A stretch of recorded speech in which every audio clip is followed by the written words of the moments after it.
اعوذ باللہ من الشیطان الرجیم بسم اللہ الرحمن الرحیم۔ ناظرین، سلسلہ حضرت خالد بن ولید رضی اللہ تعالی عنہ کی گزشتہ قسط میں ہم نے بیان کیا کہ کس طرح حی بن اخطب قبیلہ بنو قریظہ کے سردار کعب بن اسد کے پاس جاتا ہے۔ یہ وہ قبیلہ تھا کہ جن کا مسلمانوں کے ساتھ معاہدہ تھا کہ وہ نہ مسلمانوں سے لڑیں گے اور نہ ہی ان کے متعلق ان کے خلاف کسی کا ساتھ دیں گے۔ حی بن اخطب نے کعب بن اسد کو بہلا پھسلا کر زر و جواہرات کی لالچ دے کر اس بات پر آمادہ کر لیا کہ مسلمانوں کے عقب سے حملہ کیا جائے، اور اس کا نتیجہ یہ نکلے گا کہ مسلمانوں کی توجہ خندق سے ہٹے گی اور اس طرح قریش کا لشکر خندق عبور کرنے میں کامیاب ہو جائے گا۔ ناظرین، اس سلسلے کی اب ہم 12ویں قسط بیان کر رہے ہیں۔ اللہ کریم ہمیں حق اور سچ بیان کرنے کی توفیق عطا فرمائے۔ دوستو، قریش کا کوئی سپاہی ہماری بستی کے قریب نہ آئے۔ کعب بن اسد نے کہا، مسلمانوں پر میرا قبیلہ شب خون مارتا رہے گا۔ یہ کام رات کی تاریکی میں کیا جائے گا تاکہ مسلمانوں کو پتہ ہی نہ چل سکے کہ شب خون مارنے والے بنو قریظہ کے آدمی ہیں۔ کعب نے ہونٹوں پر ہلکی سی مسکراہٹ لاتے ہوئے کہا، تم دیکھ رہے ہو کہ میں یہاں اکیلا پڑا ہوں، میری راتیں تنہائی میں گزر رہی ہیں، آج کی رات تنہا گزارو۔ حی نے کہا، کل تم تنہا نہیں ہوگے، مجھے 10 دنوں کی مہلت ملنی چاہیے۔ کعب بن اسد نے کہا، مجھے اپنے قبیلے کو تیار کرنا ہے۔ قریش اور بنو قریظہ کے درمیان معاہدہ ہو گیا۔ سعد بن عتیق معمولی قسم کا ایک جوان تھا جس کی مدینہ میں کوئی حیثیت نہیں تھی۔ وہ خنجر اور تلواریں تیز کرنے کا کام کرتا تھا۔ اس میں یہ خوبی تھی کہ خدا نے اسے آواز پرسوز اور سریلی دی تھی، اور وہ شاہ سوار تھا۔ راتوں کو کسی محفل میں اس کی آواز سنائی دیتی تو لوگ باہر آ کر اس کا گانا سنا کرتے تھے۔ کبھی رات کو وہ شہر سے باہر چلا جاتا اور اپنی ترنگ میں گایا کرتا تھا۔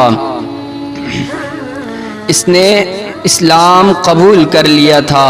ایک رات وہ پرسوز لے میں شہر سے دور کہیں گا رہا تھا کہ ایک بڑی خوبصورت اور جوان لڑکی اس کے سامنے یوں آن کھڑی ہوئی جیسے کوئی جن یا چڑیل انسان کے حسین روپ میں آ گئی ہو۔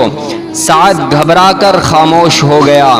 اس آواز سے مجھے محروم نہ کر جو مجھے گھر سے نکال لائی ہے۔ لڑکی نے کہا، مجھے دیکھ کہ تو خاموش ہو گیا ہے تو میں دور چلی جاتی ہوں۔ اپنے نغمے کا خون نہ کر، تیری آواز میں ایسا سوز ہے جیسے تو کسی کی فراق میں نغمہ سرا ہے۔ کون ہے تو؟ سعد نے کہا، اگر تو جنات میں سے ہے تو بتا دے۔ لڑکی کی جل ترنگ جیسی ہنسی سنائی دی۔ صحرا کی شفاف چاندنی میں اس کی آنکھیں ہیروں کی طرح چمک رہی تھی۔ میں بنو قریظہ کے ایک یہودی کی بیٹی ہوں اور میں مسلمان ہوں، مذہب کو درمیان میں نہ لا۔ یہودت نے کہا، نغموں کا کوئی مذہب نہیں ہوتا، میں تیرے لیے نہیں، تیرے نغمے اور تیری آواز کے لیے آئی ہوں۔ سعد دوبارہ اپنی دھن میں گنگنانے لگا۔ ایک روز یہودن نے اسے کہا کہ سعد قبول کرے تو وہ اس کے پاس آ جائے گی اور اسلام قبول کر لے گی۔ 2-3 روز ہی گزرے تھے کہ مدینے کا محاصرہ آ گیا۔ سعد بن عتیق کا کام بڑھ گیا۔ اس کے پاس تلواریں، خنجر اور برچھیوں کی انیاں تیز کروانے والوں کا ہجوم رہنے لگا۔ وہ راتوں کو بھی کام کرتا تھا۔ ایک روز یہ یہودن اپنے باپ کی تلوار اٹھائے اس کے پاس آئی۔ تلوار تیز کرانے کے بہانے آئی ہوں۔ یہودن نے کہا، آج ہی رات یہاں سے نکلو ورنہ ہم کبھی نہ مل سکیں گے۔ کیا ہو گیا؟ پرسوں شام میرے باپ نے مجھے کہا کہ قبیلے کے سردار کعب بن اسد کو میری ضرورت ہے۔ یہودن نے بتایا، باپ نے حی بن اخطب کا نام بھی لیا تھا۔ میں کعب کے گھر چلی گئی۔ وہاں حی کے علاوہ 2 اور آدمی بیٹھے ہوئے تھے۔ وہ اس طرح کی باتیں کر رہے تھے کہ مسلمانوں کے آخری دن آ گئے ہیں۔ کعب بن اسد، حی بن اخطب اور قریش کے درمیان اس لڑکی کی موجودگی میں معاہدہ ہوا اور مسلمانوں پر عقب سے حملوں کا منصوبہ طے ہوا۔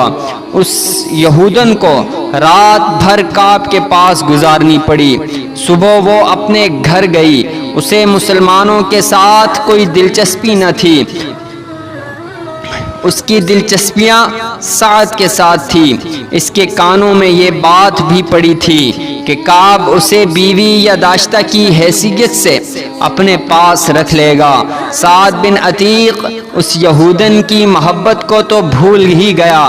اس نے یہودن کو گھر بھیج دیا اور ایک بزرگ مسلمان کو بتایا کہ کعب بن اسد نے حی کے کہنے پر قریش کے ساتھ معاہدہ کر لیا ہے۔ اس بزرگ نے یہ اطلاع اوپر پہنچا دی۔ رسول اکرم صلی اللہ علیہ وسلم کو بتایا گیا کہ بنو قریظہ نے بنو قینقاع اور بنو نذیر کی طرح اپنا معاہدہ توڑ دیا ہے۔ آپ صلی اللہ علیہ وسلم نے کعب بن اسد کے خلاف کوئی کارروائی کرنے سے پہلے یہ یقین کر لینا ضروری سمجھا کہ بنو قریظہ نے واقعی قریش کے ساتھ معاہدہ کیا ہے۔ اللہ اپنے نام لیوا بندوں کی مدد کرتا ہے۔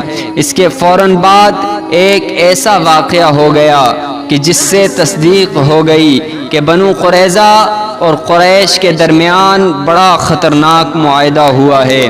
واقعہ یوں ہوا، عورتوں اور بچوں کو شہر کے ان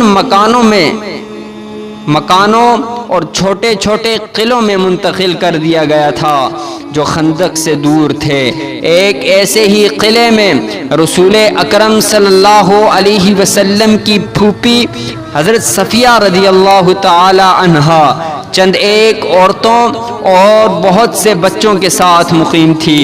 ایک روز صفیہ رضی اللہ تعالی عنہا قلعے کی فصیل پر گھوم پھر رہی تھی کہ انہوں نے نیچے دیکھا ایک آدمی دیوار کے ساتھ ساتھ مشکوک سی چال چلتا جا رہا تھا۔ وہ کہیں رکتا، دیوار کو دیکھتا اور آگے چل پڑتا۔ صفیہ اسے چھپ کر دیکھنے لگی۔ صاف پتہ چلتا تھا کہ یہ آدمی قلعے کے اندر آنے کا کوئی راستہ یا ذریعہ دیکھ رہا ہے۔ صفیہ رضی اللہ تعالی عنہا کو اس وجہ سے بھی اس آدمی پر شک ہوا کہ شہر کے تمام آدمی خندق کے قریب مورچہ بند تھے یا جنگ کے کسی اور کام میں مصروف تھے۔ اگر یہ کوئی اپنا آدمی ہوتا اور کسی کام سے آیا ہوتا تو دروازے پر دستک دیتا۔ قلعے میں عورتوں اور بچوں کے ساتھ صرف ایک مرد تھا۔ یہ تھے عرب کے مشہور شاعر حسان بن ثابت رضی اللہ تعالی عنہ۔ صفیہ نے حسان سے کہا کہ نیچے ایک آدمی مشکوک انداز سے دیوار کے ساتھ ساتھ جا رہا ہے، مجھے شک ہے کہ وہ یہودی ہے۔ صفیہ رضی اللہ تعالی عنہا نے حسان سے کہا، تم جانتے ہو حسان، بنو قریظہ نے دوستی کا معاہدہ توڑ دیا ہے۔ یہ شخص مجھے یہودیوں کا مخبر معلوم ہوتا ہے۔